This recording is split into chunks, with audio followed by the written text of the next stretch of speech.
Hi guys, in this video I will show you how to get verified on Instagram. So let's get started. First open your Instagram account. Next, on the top right side here, click on these three lines. Next, scroll down and tap on account privacy here. Now here, make sure that the account privacy button is turned off. Next, go back and scroll down all the way down to the bottom. And then tap on the option Account Type and Tools here.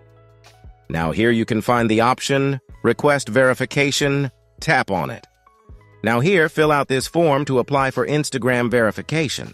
Like, first add your name. Next, in the document type, you need to add any personal document that confirms your identity.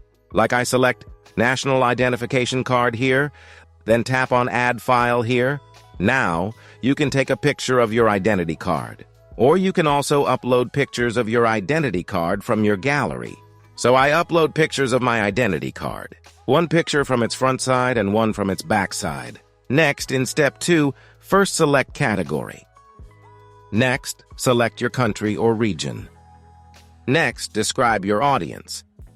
You can also provide the links of your other social media accounts. Once you've done all, then tap on Submit here. And that's it. Your request to verify your Instagram account has been submitted, and you can expect a response within the next 30 days. If you found this video useful, please show your support with a like.